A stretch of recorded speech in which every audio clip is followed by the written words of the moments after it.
Hi, Dr. Jeff Banas. Today I'm going to talk about aerobic exercise and high intensity training. Right now there's a lot of articles and posts being out there presented that's saying aerobic conditioning, aerobic form of exercise is bad for you. That it affects your cortisol, your stress hormones, decreases testosterone, leads to fatigue and constant stress on the body. And most of these articles now are also saying that high intensity, short intervals are the best form of exercise. So, is aerobic training bad for you?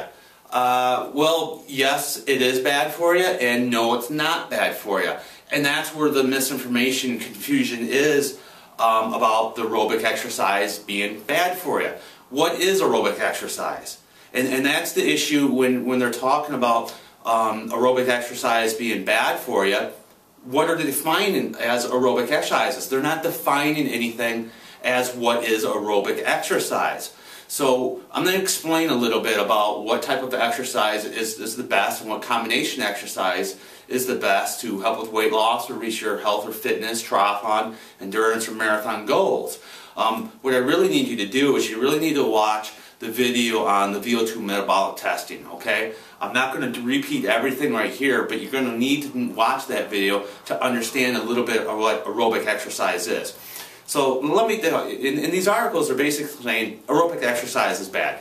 And what they're basically saying is going off for running every day or biking every day is bad for you, and better results would be achieved by doing shorter intensity, higher interval training. And they are right, but the problem is they're not defining what aerobic exercise is. And so let me explain a little bit about where we consider the aerobic exercise and what they're talking about the aerobic exercise maybe not being very good for you. So, and I'll just use myself as a little example, and we're going to talk about heart rate. So let's say I have a resting heart rate of about 50, right now. I'm just standing here talking, there's not much stress in my body, and I just have a resting heart rate of 50. Now if I start going for a brisk walk or a brisk hike, let's say my heart rate goes up to 75. And then I go a little bit, a faster pace, and I'm about at a 115.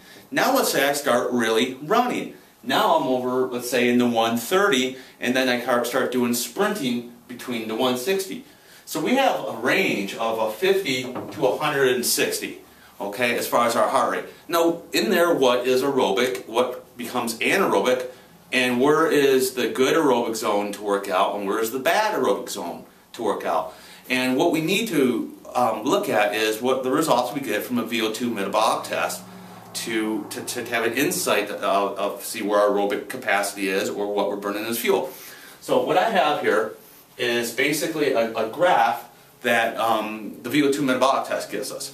And what we do here is, here's my heart rate, okay, so this is my heart rate, so let's say starting off and I'm walking, let's say I'm walking on a treadmill, and I'm a steady walk, and then we slowly speed that treadmill up until I get to a brisk walk, a light jog, and then a fast run.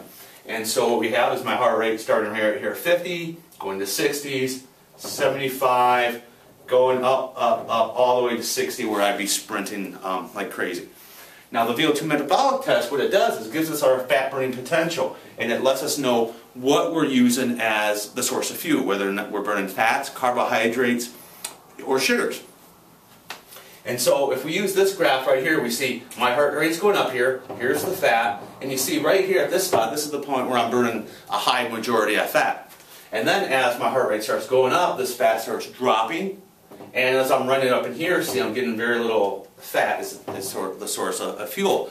So now that we have this graph and we can see how much our body's burning fat, what as relation to heart rate, now we can talk a little bit more about what's the aerobic that's good for you and what's this aerobic form that they're always talking about being bad. Because I know some people have gotten some VO2 metabolic testing and they've been told they need to work at this heart rate to increase their body's ability to burn fat.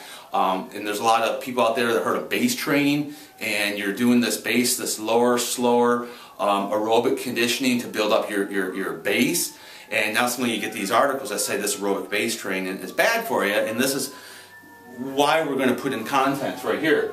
Okay, so the difference is, now if I just only get up and I start jogging, let's say, so I'm jogging, let's say I'm jogging at 130. So let's say this is me and I'm jogging at 30.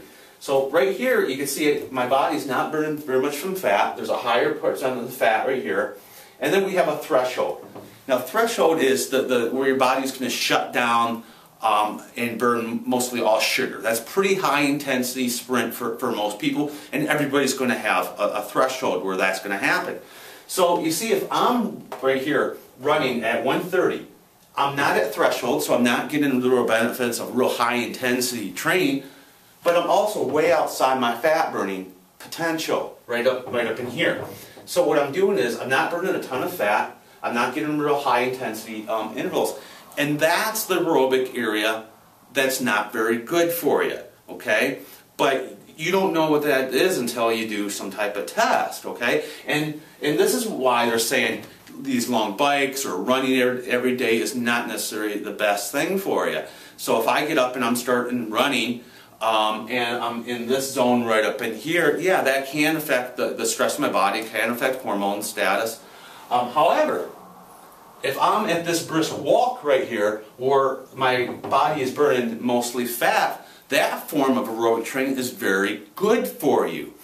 And that's this misconception about the aerobic training being bad for you. They're not defining what's aerobic.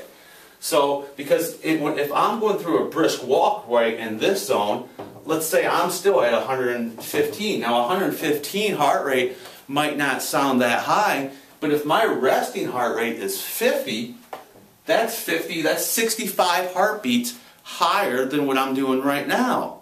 Okay?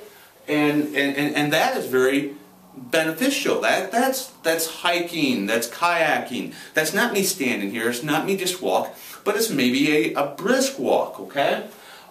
As I move into a higher, faster heart rate and start running faster, I move into here. So when they're talking about aerobic conditioning being bad for you, that is in between this zone right here. You're not getting the benefits of high intensity threshold training, but you're not getting the benefits of the aerobic conditioning as far as developing your aerobic capacity and your body's ability to burn fat. So if you go watch the video on VO2 metabolic testing, you'll understand a little more on how we get this measurement. But if you don't have the VO2 metabolic test, what you could do is just go off for light jog, brisk walk, probably a little bit slower than your normal run, and then on other days you do high intensity. So a great workout would be for conditioning or base training or whatever it be, would light jog or fast walks at this time, and then I'm going to go do 50 times where I'm going to do high intensity sprints in this time. So again, in summary, when these people are in these articles are talking about aerobic conditioning bad for you, what are they defining as aerobic? They're defining this whole area here as aerobic. And the aerobic conditioning that's necessarily not the best for you is this area right up in here. This area right here, this aerobic capacity right here, which may be, 50, 20, 30 beats above your resting heart rate, is very good for you. And that's going to training in that zone is going to really help your ability to burn fat as the force as fuel. So go watch that video on the VO2 metabolic test, and then this aerobic conditioning will even make more sense.